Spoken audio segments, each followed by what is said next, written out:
என் அன்பு குழந்தையே, உனக்கான நல்ல விஷயங்களை செய்து கொடுப்பதற்காகவே உன் தாயானவள் இன்று உன்னை தேடி வந்திருக்கின்றேன். என் பிள்ளையே, நீண்ட நாட்களுக்கு பிறகு உன்னுடைய மனது மகிழும்படியான ஒரு நல்ல செய்தி ஒன்று வந்திருக்கின்றது. அந்த நல்ல செய்தி இன்று உன்னை தேடி வந்ததற்கான காரணம் என்ன தெரியுமா? உன்னுடைய இல்லத்திற்குள் ஒரு சக்தியை நான் கண்டேன். அந்த சக்தியை கண்ட பிறகுதான் உனக்கான நல்ல செய்தியும் உன்னை தேடி வந்திருக்கின்றது. என் தங்கமே, வாழ்க்கையில் எத்தனை கஷ்டங்களுக்கு மத்தியில் இந்த தாயானவளின் வாக்கை கேட்பதற்கு நீ நேரம் ஒதுக்குகின்றாய் அல்லவா? உனக்கான பிரச்சனைகளை சமாளிக்கவே உனக்கு நேரம் போதாது. இருக்கின்ற நேரத்தில் உன் தாயானவள் என்னை காண வேண்டும் என்று நீ துடிக்கின்றாய் அல்லவா? அப்படியானால் இந்த தாயானவள் உன் இல்லத்திலும் உன் வாழ்க்கையிலும் என்ன நடக்கிறது என்பதைத்தான் எப்பொழுதும் கவனித்து கொண்டு இருக்கின்றேன் என்பதனை நீ புரிந்து கொள்ள வேண்டும். நீ என் மீது கொண்ட அன்பை நான் இருமடங்காகத்தான் உன் மீது வைத்திருக்கின்றேன் தவிர ஒரு சிறு துளி அளவு கூட உன்னை விட குறைவான அன்பை நான் வைக்கவில்லை. அதனால்தான் அம்மா உனக்கு ஏதேனும் ஒரு நல்ல செய்தியை கொண்டு வர முடியுமா என்று எப்பொழுதும் உன் இல்லத்தில் இருந்து கொண்டிருக்கின்றேன். நான் உனக்கு சில நாட்களாகவே எத்தனையோ செய்திகளை கூறி உன்னுடைய மனதினை சமாதானப்படுத்த முயற்சிகளை செய்தும் அது முடியாமல் போய்விட்டது. எவ்வளவுதான் அம்மா உனக்கு ஆறுதல் சொன்னாலும், என்னதான் உனக்கு நல்ல செய்தியை கொண்டு வந்து உன்னிடத்தில் கொடுத்தாலும் என் பிள்ளைக்கு என்னவோ அந்த அளவிற்கு மன ஆறுதலை தந்துவிடவில்லை. ஏனென்றால் உன்னுடைய கஷ்டங்கள் மிகவும் பெரிதாக இருக்கும் பொழுது நான் சொல்கின்ற விஷயங்கள் எதுவுமே உனக்கு பெரிதாகவில்லை. என்னிடத்தில் எதிர்பார்க்கின்றாய் அல்லவா? உனக்கு அந்த ஆறுதலை கொடுத்துவிட இன்று நான் உனக்கு இந்த நல்ல செய்தியை உன்னிடத்தில் கொண்டு வந்து சேர்க்கப் போகின்றேன். இதனை கண்டுவிட்ட பிறகுதான் உன் அம்மா நான் ஓடோடி வந்து விட்டேன். என் தங்கமே, அம்மாவினுடைய வாக்கை நீ எப்பொழுது கேட்டாலும் மனசந்தோஷத்தோடும் குழப்பத்தோடும் கேட்கக்கூடாது. ஏனென்றால் நீ குழப்பத்தோடு கேட்கும் பொழுது அது மேலும் மேலும் உனக்கு குழப்பத்தை தான் ஏற்படுத்தி கொடுக்குமே தவிர ஒருபொழுதும் என் பிள்ளை உனக்கு சாதாரணமான மனநிலையை அது கொடுத்து விடாது.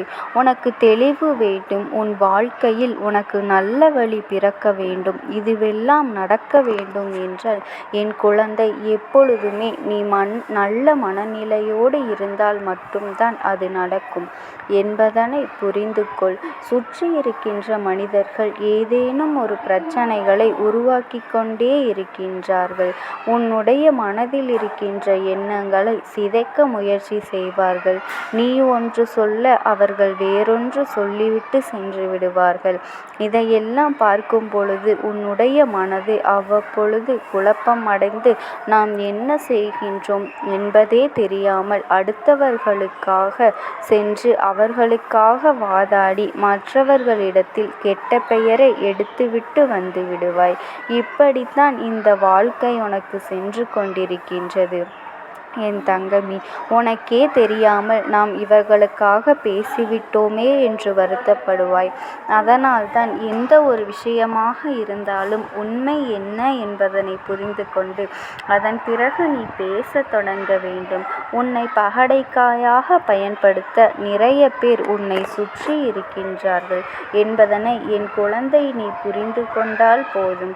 என் தங்கமே, இந்த வாழ்க்கை உனக்கு எத்தனையோ கஷ்டங்களை கொடுத்தாலும் சில நல்ல மனிதர்களையும் உனக்கு நிச்சயமாக வாழ்க்கையில் தந்து இருக்கின்றது.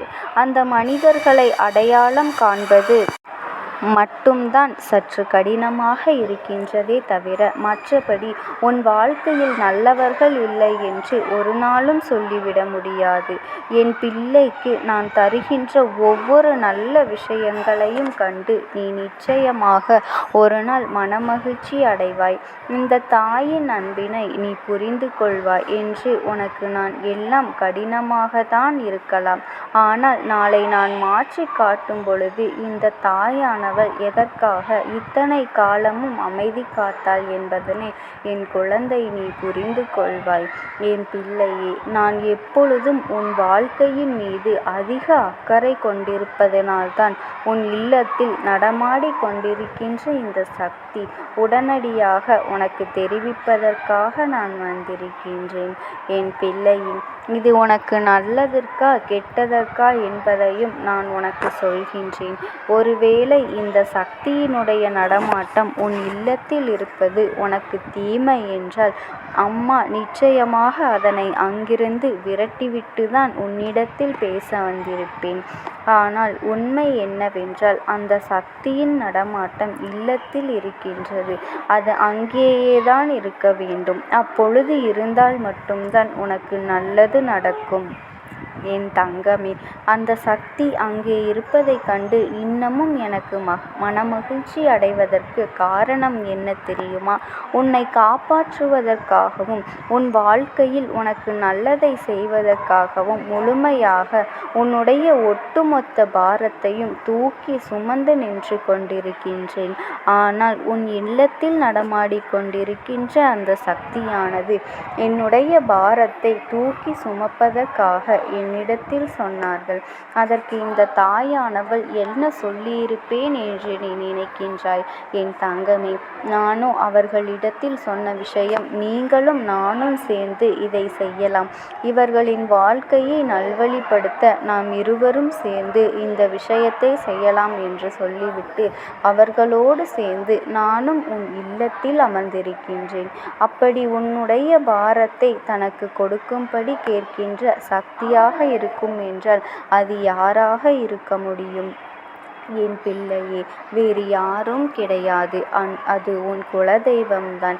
நிறைய பேருக்கு என் குலதெய்வம் யாரென்று தெரியவில்லை. தாயே, நீங்கள் எனக்கு யாரென்று அடையாளம் காட்டித் தாருங்கள் என்று கேட்கின்ற நிலையில் இருக்கின்றார்கள்.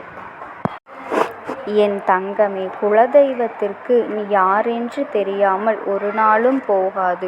உனக்குதான் அவர்களை தெரியவில்லையே தவிர அவர்கள் எப்பொழுதுமே உனக்கு ஆசிகளை வழங்கி கொண்டுதான் இருப்பார்கள். என் குலதெய்வம் என் இல்லம் தேடி வா என்று நீ சொல்லி வணங்கினாலே போதும். அவர்கள் உன் இல்லத்தின் நிலைவாசலுக்கு வந்து அமர்ந்து விடுவார்கள். அதனால் குலதெய்வத்தின் பெயர் தெரியவில்லை என்றாலும் நீ வருத்தப்படாதே. அவ்வாறு சொல்லும் பொழுது குலதெய்வம் என்று நீ அழைத்துப்பார். நிச்சயமாக உன் குலதெய்வம் உன் அருகில்தான் வந்து நின்று கொண்டிருப்பார்.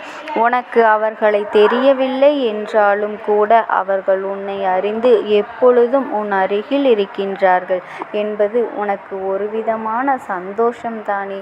அந்த சந்தோஷத்தை எப்பொழுதும் அனுபவிக்க வேண்டுமே தவிர ஒருபொழுதும் உன் அருகில் உன் குலதெய்வம் இருக்கவில்லை என்று எண்ணிவிடாதே. குலதெய்வத்திற்கு செய்ய நினைப்பதை உன்னுடைய இஷ்ட தெய்வத்திற்கு செய். நிச்சயமாக உன் வாழ்க்கையில் உனக்கு நல்ல பலன்கள் கிடைக்கும். என் பிள்ளையே, இந்த சக்தியை நடமாட்டத்தை கண்ட பிறகு அம்மாவிற்கு சந்தோஷம் இருமடங்காகிவிட்டது. இப்பொழுது உனக்கும் தானே என்னுடைய சந்தோஷங்கள் எல்லாம் பல மடங்கு ஆகிவிட்டது என்று சொல்வதை விட உன் குலதெய்வம் உன் இல்லத்தில் இருக்கின்றது என்று சொன்னவுடன் உனக்குள் ஏற்பட்ட சந்தோஷத்தை நான் நிச்சயமாக அறிவேன். என் தங்கமே, எத்தனையோ பிரச்சனைகளுக்கு நடுவில் இந்த தாயானவள் உன்னை தேடி வந்து தருகின்ற வாக்குகளை எல்லாம் நீ சரியாக கேட்டு நீ உன் மனதில் இருக்கின்ற குழப்பங்களை எல்லாம் விடுத்து உன்னை நீ தெளிவுபடுத்தி கொண்டாலே போதும். இந்த வாழ்க்கையில் மற்றபடி எல்லாமே உனக்கு நல்லதாகத்தான் நடக்கும் என்பதில் என்ற ஒரு மாற்று கருத்தும் கிடையாது. என் குழந்தையே, எல்லா நாளிலும் உனக்கான சந்தோஷத்தை நான் உன்னிடத்தில் கொண்டு வர முயற்சி செய்கின்றேன். இந்த தாயானவள் உன்னோடு இருக்கும் பொழுது, இருக்கும் வரை உன் சந்தோஷத்தை பற்றி நீ கவலைப்படாதே.